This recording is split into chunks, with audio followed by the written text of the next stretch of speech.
ಬುದ್ಧಿ. ಅವಳ ಸೇವೆ ನಾನು ಮಾಡಬೇಕಾಗಿ ಬಂತಲ್ಲ. ಏನಮ್ಮ ಒಂದು ಅವಳಿಗೆ ಸ್ವಲ್ಪ ಅಲ್ಲ, ಒಂದು ಅಹಂಕಾರ ಒಂದು ಸ್ವಲ್ಪ ಅಲ್ಲ. ಅಂತ ಅಹಂಕಾರದ ಜೊತೆಯಲ್ಲಿ ಮಾತು ತಪ್ಪಿ ಬಂಧವಾಯಿತು. ನಾನು ಅವಳ ದಾಸಿಯಾಗುವ ಸ್ಥಿತಿ ಬಂದಾಯಿತು.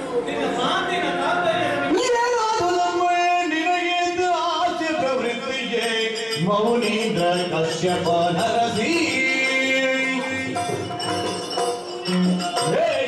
ಲೌಹದ ವಂಶದ ಜನನಿಗೆ ಬೇರು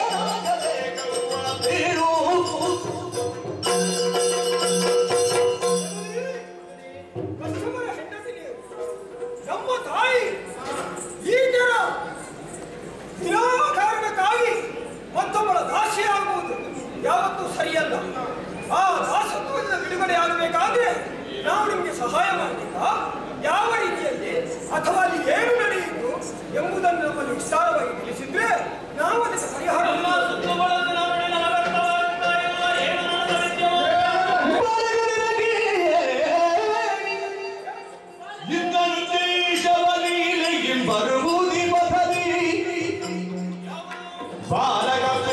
ತಂಗಿಯಲ್ಲಿ ಬಂಧವಾಗಿದೆ ಸಾಧ್ಯವಾಗುವುದು. ಕಡಲ ತೀರದಲ್ಲಿ ನಾವಿಬ್ಬರು ವಿಹರಿಸುತ್ತಾ ಇರುವಾಗ ಗಗನ ಮಾರ್ಗವನ್ನು ನೋಡಿದೆವು. ಇಂದ್ರನು ಉಚ್ಚೈಶ್ರವಸ್ಸನ್ನು ಏರಿಕೊಂಡು ಸಂಚರಿಸುತ್ತಾ ಇದ್ದ ಸಂದರ್ಭ ಅವಳಾಗಿ ಕರೆದು ನಮ್ಮಲ್ಲಿ ಹೇಳಿದ್ದು ನಾನು ಕೇಳಿದ್ದಲ್ಲ, ನಾನು ನೋಡಿದ್ದಲ್ಲ. ವಿನತೆ ಹೇಳಿದ್ದು ಅದು ನೋಡು ಆ ದೂರದ ಬೆಳಗಾಗಿ ಕಾಣುತ್ತಾ ಇದೆ. ಹೌದು, ಅದನ್ನೇ ಹೇಳಿದ್ದು ನೋಡಿ ಅವಳಲ್ಲಿ ನನಗೆ ಬಂಧವಾಯಿತು. ನಾನು ಹೇಳಿದೆ ಅದು ತಪ್ಪಾಗಿದೆ, ಬಾಲ ತಪ್ಪಾಗಿದೆ, ಅವಳು ಬೆಳ್ಳಗಾಗಿದೆ ಎಂದು ಹೇಳಿದರು. ಇದರ ಪರಿಣಾಮವಾಗಿ ನಮ್ಮಲ್ಲಿ ಬಂಧವಾಯಿತು. ಆದ್ದರಿಂದಲೇ ನನಗೆ ದಾಸ್ಯತ್ವ.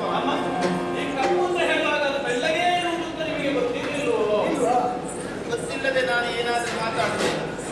ನಿನ್ನನ್ನು ಹೆತ್ತದ್ದು ನಾನಲ್ವಾ, ನಿಮ್ಮೆಲ್ಲರ ತಾಯಿ ನಾನು. ಯಾವಾಗ ಎಲ್ಲಿ ಎಷ್ಟೊತ್ತಿಗೆ ಹೇಗೆ ಯಾವ ಪ್ರಸಂಗದಲ್ಲಿ ಮಾತಾಡಬೇಕು ಅಂತ ನನಗೆ ಗೊತ್ತಿದೆ. ನನಗೆ ಮಾತು ಕಲಿಸುವುದಕ್ಕೆ ಬರ್ತಿದೆ. ಗೊತ್ತಿದ್ದೇ ಹೇಳಿದ್ದು ನಾನು ಹೇಳಿದ್ದೇ ಆಗಬೇಕು. ಉದ್ದೇಶ ಅವಳ ಅಹಂಕಾರ ಇದೆಯಲ್ಲ, ಬೆಟ್ಟಿ ನಿಲ್ಲಬೇಕು. ಅವಳು ಸ್ವಲ್ಪ ತಗ್ಗಿ ಬಗ್ಗಿ ನಡೆಯುವುದಕ್ಕೆ ಇನ್ನಾದ್ರೂ ನನ್ನ ಸಹವಾಸ ಮಾಡಿದ ಮೇಲಾದ್ರೂ ಅಭ್ಯಾಸ ಮಾಡಬೇಕು. ಹೀಗೆ ನಡ್ಕೊಂಡು ಹೋಗ್ಲಿಕ್ಕೆ ಅಭ್ಯಾಸ ಮಾಡಿದ್ದಾಳೆ. ತಪ್ಪಲ್ವಾ? ಹೀಗೆ ನಡೆಸಿದ ತಪ್ಪಲ್ವಾ? ನೀವು ಅದನ್ನು ಹೇಗೆ ಅಂತ 10 ಸಲ ತಿಳಿಸಿದ್ರೆ ಮತ್ತೆ ನೀವು ಹಾಗೆ ಈ ಪ್ರಸಂಗದಲ್ಲಿ ಯಾವ ರೀತಿ ನಡೆಯುತ್ತಿತ್ತು ನೋಡು. ಆದ್ದರಿಂದ ಅವಳು ನನ್ನ ಸೇವೆಯನ್ನು ಮಾಡಬೇಕು. ಹಾಗಾಗಿ ಈ ಪಂಥ ಈಗ ನಾವು ಏನು ಮಾಡಬೇಕು? ಕಪ್ಪಿನ ಬಾಲಗಿಗಳು ಹೋರಾಡಲು ಪಣದೊಳು ಗೆಲ್ಲುವೆ ಮನ ಕಾಲಿಗೆ ಬೀಳಲು ಬಿಡದುವೆ. ಅವಳಲ್ಲಿ ನಾನು ಪಂಥವನ್ನು ಮಾಡಿದ್ದು ಹೀಗೆ. ಇಂದು ಮರೆಯಾಗಿರುವಂತಹ ನಾಳೆ ಗಗನ ಮಾರ್ಗದಲ್ಲಿ ಬರುತ್ತದೆ. ಆ ಸಂದರ್ಭದಲ್ಲಿ ಆ ಕುದುರೆಯ ಬಾಲ ಎನ್ನುವುದು ಕಪ್ಪಾಗಿ ಕಾಣಿಸುತ್ತದೆ, ಕಪ್ಪಾಗಿಯೇ ಕಾಣಿಸುತ್ತದೆ. ಆಗ ಮಾಡಿದರೆ ನನ್ನ ಮಾತು ಹೊಡೆಯುತ್ತದೆ. ನೀವು ಸೋತಾಯ್ತು. ನೀವು ದಾಸಿ ಆಗುವ ಪ್ರಮೇಯ ಬಂತ. ನಿಮಗೆ ಬೇಕಿದ್ದ ಬಿಳಿತರು ಕಪ್ಪು ತೇಳು ಹೇಳಿದ್ದೇನಲ್ಲ, ನಾನು ಅದನ್ನು ಸಾಧಿಸಿ ತೋರಿಸಿದ್ದೇನೆ. ಹೇಗೆ ಸಾಧನೆ ಎನ್ನುವುದು ಯಾವ ಮುಖದಲ್ಲಿ ಆಗಲಿ ಸಾಧಕನಾಗಬೇಕು. ನನಗೆ ಮಕ್ಕಳ ಮೇಲೆ ವಿಶ್ವಾಸ ನನ್ನ ಮಕ್ಕಳಲ್ಲ, ನಾನು ಹೇಳಿದಲ್ಲಿ ಕೇಳುವವರ. ಕಾರ್ಕೋಟಕನ ನೇತೃತ್ವದಲ್ಲಿ ನಾಳೆ ಬರುವಂತಹ ದುರಗ ಇದೆಯಲ್ಲ, ಆ ಕಾರ್ಕೋಟಕ ನೇತೃತ್ವದಲ್ಲಿ ಎಲ್ಲರೂ ಹೋಗಿ ಆ ಕುದುರೆಯ ಬಾಲವನ್ನು ಕಟ್ಟಿಕೊಳ್ಳಬೇಕು. ಹಿಡಿದ್ರೆ ಆವಾಗ ತಪ್ಪಾಗಿ ಕಾಣಿಸುವುದಿಲ್ವಾ? ಇದು ನನ್ನ ತಂತ್ರಗಾರ. ಆದರೂ ಗೆಲ್ಲಬೇಕು. ಶಿಶುಗಳಿಗೊಂದು ದುರಬಹುದೇ ಎಲೆ ತಾಯೇ ಎಲೆ ತಾಯೇ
ನಗು ಬರುತ್ತಾ ಆಮೇಲೆ ತಾಯಿ ಇನ್ನೊಂದು ಕಡೆ ಇದೆ, ಏನು ಬರ್ತದೆ? ಮಕ್ಕಳಿಗೆ ನೀತಿ ಮಾತನ್ನೇ ಸಾರುವವಳು ಹೌದು. ಯಾವತ್ತೂ ತಪ್ಪು ಹಾದಿಯನ್ನು ಹಿಡಿಯುವುದಕ್ಕೆ ಕಲಿಸಿಕೊಡುವುದಿಲ್ಲ. ಮಾತನ್ನು ಕಲಿಸಿಕೊಳ್ಳುವುದು. ಹೌದಲ್ಲ?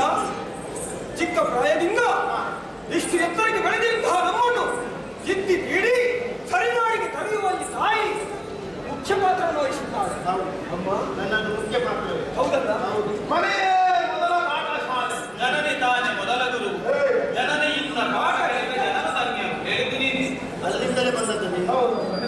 ಇಷ್ಟು ಪಾಠವನ್ನು ಕಲಿಸಿ ಈಗ ನೀವು ತಪ್ಪು ದಾರಿ ಹಿಡಿಬೇಕಂತ ನಿಮ್ಮ ಮಕ್ಕಳಿಗೆ ಈ ರೀತಿ ಹೇಳಿಕೊಡುವುದು ಇದು ಸರಿಯೇ, ಇದು ನೀತಿಯೇ ಅಂತ ನಿಮ್ಮಲ್ಲಿ ಆಗುವ ನಷ್ಟೇ ಉಂಟು ಅಂತ ಹೇಳಿದ್ದು ನಾನು. ನಿನ್ನ ಉಪದೇಶ ಮುಗಿಯಿಲ್ಲ. ಇದ್ದದ್ದನ್ನು ಹೇಗೆ ಇನ್ನು ಬೇರೆ ಪುತ್ರನ ಸತ್ತಿ ವೃದ್ಧಿಗಿಳಿಸಿರುವುದಿಲ್ಲ ತಾಯೇ. ಪುತ್ರನ ಸತ್ತಿ ವೃದ್ಧಿಗಿಳಿಸಿರುವುದಿಲ್ಲ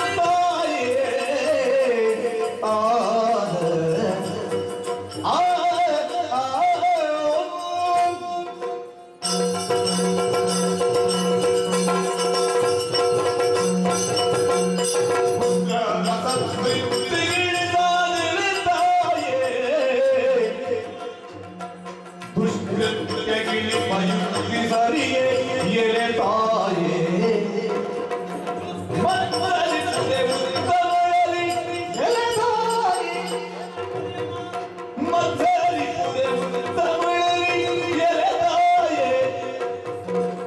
ಸತ್ಕೀರ್ತಿ ಬಹುದೆ ಬುದ್ಧಿಯೊಳಗೆ ಎಲೆ ತಾಯೇ ತಾಯೇ.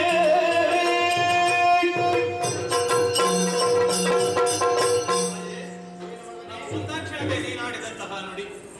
ಒಳ್ಳೆಯ ಮಕ್ಕಳು ಸಂಚರಿಸಬೇಕು ಎಂದಾದರೆ ಒಳ್ಳೆಯ ತಾಯಿ ಇರಬೇಕು. ಒಳ್ಳೆಯ ಮಕ್ಕಳ ನಡವಳಿಕೆಯಿಂದ ನಡವಳಿಕೆಯಿಂದ ತಾಯಿಗೆ ಒಳ್ಳೆಯ ಹೆಸರು ಬರ್ತದೆ ಎಂಬುದಾಗಿ ಈ ಸಿದ್ಧಾಂತವನ್ನೇ ಬೋಧಿಸುತ್ತಾ ನಮ್ಮನ್ನು ಬೆಳೆಸಿದವಳು ನೀನಿಂದಿ. ತಾಯಿಗೆ ತಕ್ಕ ಮಕ್ಕಳಾಗಿರಬೇಕು. ಅಲ್ಲವೇ? ಬೋಧನೆಯ ಸಾರಾಂಶ. ತಾಯಿಯೂ ಅಷ್ಟೇ. ತಾಯಿಗೆ ತಕ್ಕ ಮಕ್ಕಳಾಗಿರಬೇಕು. ನೀನು ಮೊದಲು ಹೇಳಿದ್ದು ಹೇಗೆ? ಹಾ, ಹಾಗೆ. ಸಜ್ಜನರಾಗಿಯೇ ಇರಬೇಕು. ಅದರಿಂದ ಒಳ್ಳೆಯ ಕಾರ್ಯವನ್ನು ಎಸಗಿದರೆ ತಾಯಿಗೆ ಕೀರ್ತಿ ಬರ್ತದೆ. ಹಾ. ಈಗ ತಾಯಿಗೆ ತಕ್ಕ ಮಕ್ಕಳಾಗಿರ್ಬೇಕು ಅಂತ ಬದಲಾವಣೆ ಮಾಡ್ತಾ ಇದ್ದೀಯ. ಯಾಕೆ? ನಿನ್ನ ಕಾಯಕವನ್ನು ಈಡೇರಿಸಿಕೊಳ್ಳುವುದಕ್ಕೆ ಬೇಕಾಗಿ, ಕೇವಲ ಯಾವುದೋ ಒಂದು ಹೊತ್ತಿನ ಪಂಥವನ್ನ ನಡೆಸುವುದಕ್ಕೆ ಬೇಕಾಗಿ ಮಕ್ಕಳಿಗಿಂತಹ ದುಷ್ಕೃತ್ಯವನ್ನ ಪ್ರಚೋದಿಸ್ತಾ ಇದ್ದೀಯಲ್ಲ, ಇದು ಯಾವತ್ತೂ ಸಲ್ಲತಾಯಿ. ಯಾಕಂದ್ರೆ ನಾವು ರಸಾತಳಕ್ಕಿಳಿಯುವುದು, ನಾವು ನರಕಕ್ಕೆ ಹೋಗುವುದು ನಿನಗಿಷ್ಟವೇ ತಾಯಿ ಹೇಳು. ಈ ಪ್ರಪಂಚದಲ್ಲಿ ಸಜ್ಜನರಾಗಿ ಸದ್ಬುದ್ಧಿಯಿಂದ ಬಾಳಬೇಕು, ಬದುಕಬೇಕು ಎನ್ನುವ ಆಶಾಮನೋಭಾವನೆಯನ್ನು ಹೊತ್ತವರು ನಾವುಗಳಿದ್ದೇವೆ. ಆದ್ದರಿಂದ ಹೇಳುವುದು ತಲೆ ಬಿಸಿ ಮಾಡಿ ಅದೊಂದು ವಿಷಯ ಬಿಟ್ಟು. ಅಮ್ಮನ ಸೇವೆ ಮಾಡಿದ್ರೆ, ಅವಳೀಗ ಚಿಕ್ಕಮ್ಮನ ಸೇವೆ ಮಾಡಿದ್ರೆ ಸ್ವಲ್ಪ ದಿವಸ ಮತ್ತೆ ಅವಳು ಬೇಡ ಆಗ್ತಾ ಅಂತ ಹೇಳಿ ಆಡು, ಮತ್ತೆ ದಾಸತ್ವ ಎಲ್ಲ ಹೋದ್ರೆ ಸುಮ್ಮನೆ ಯಾಕೆ? ಅದೊಂದು ಬಿಟ್ಟು ನಿಮಗೆ ಸಪ್ತ ಶರದಿಯ ನೀರು ಬೇಕಂತ ಕುಡಿಯುವುದಿಲ್ಲ. ಅದು ಬಿಟ್ಟು ನಾವು ಕುಡಿತೇವೆ. ಹೌದು. ಅಭ್ಯಾಸ. ಹೊರಗರಾಡಿದ ನುಡಿಯ ಕೇಳಿ ಕದಿಯೋ ಗೆದ್ದು ಬಳಿಗಳಿಗೂ ಸುರಿದಳು. ಪೆದ್ದೋಸಲಾಗಿದ ನಿಮ್ಮ ಜನನಿಗೆರಡಾಡಿದಿರಿ, ಸಲಗಿದ ನಿಮ್ಮ ಜನನಿಗೆರಡಾಡಿದಿರೆ. ವಿನದಾಗಿರಿಯೇ ದಾಸಿಯರಿಸಿ ನಾನಿರುವುದೊಳ್ಳಿದೆ.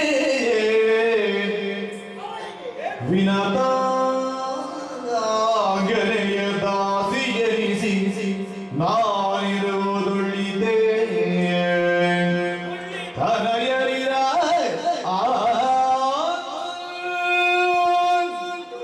ಮದುವೆಯಾಗಿ ಸಾವಿರ ವರ್ಷಗಳನ್ನು ಕಳೆದಿರಬಹುದು.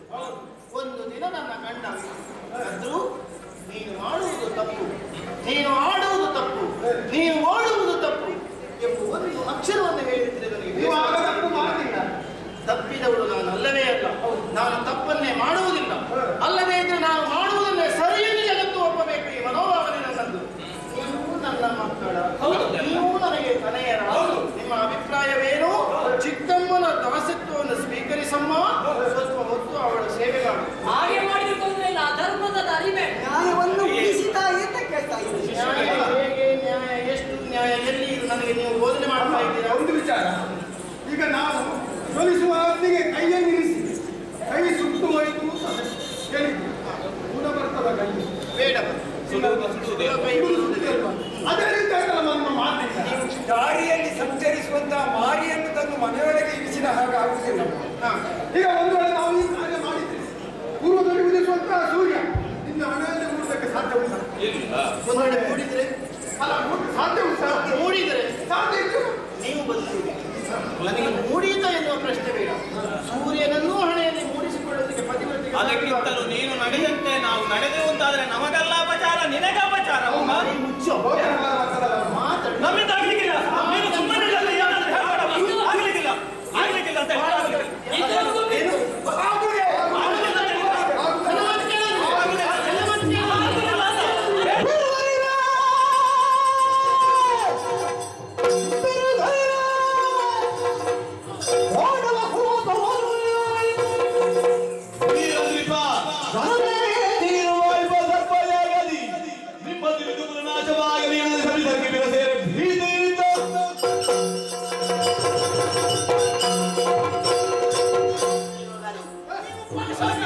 ನೀವು ನನ್ನ ಮಕ್ಕಳಲ್ಲ. ಶಾಪ ಕೊಡ್ತಾ ಇದ್ದೀರಿ. ನೀವು ಮಾಡಿರುವಂತಹ ಈ ಅನ್ಯಾಯದ ಕಾರಣಕ್ಕಾಗಿ ಚಂದ್ರ ವಂಶದಲ್ಲಿ ಹುಟ್ಟುವ ಪಾಂಡವ ಕುಲೋತ್ಪನ್ನನಾದ ಜನಮೇಜಯ ಮಾಡುವಂತಹ ಸರ್ಪ ಯಾಗದಲ್ಲಿ ನೀವೆಲ್ಲರೂ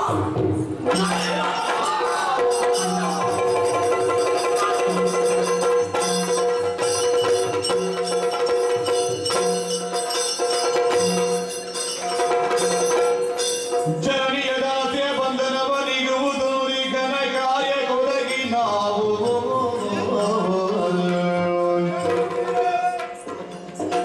ಪರೆಯರು ದಣಿಯುವುದಿನಿ ತೊಳೆದಿರಲು ಶೇಷನು ಬೇದ ನದಿ ವರ್ಗಕ್ಕೆ ದಣಿಯುವುದಿನಿ ತೊಳಿತು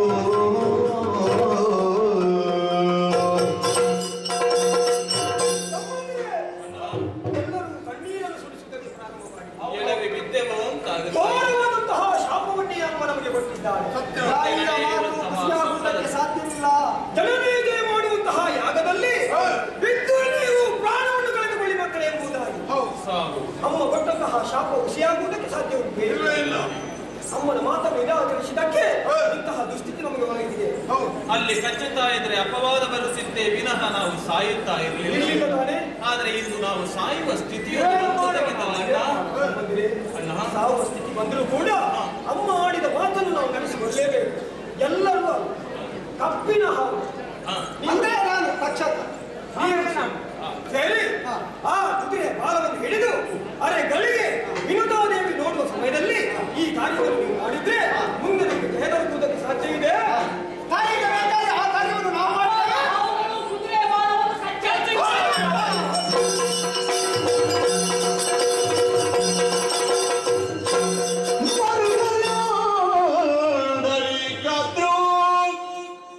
ವಿನಾತೆ ಕರಕೊಳ್ಳುತ್ತ ಪೂರ್ವ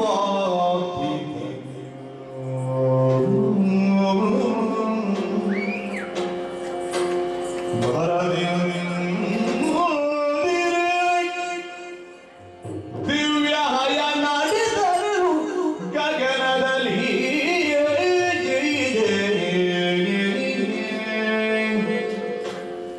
ನೋಡುವಿರದೆ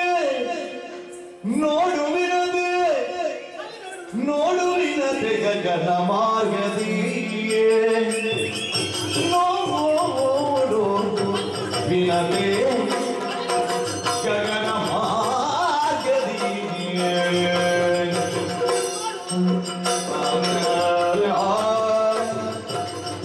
ಹರೆ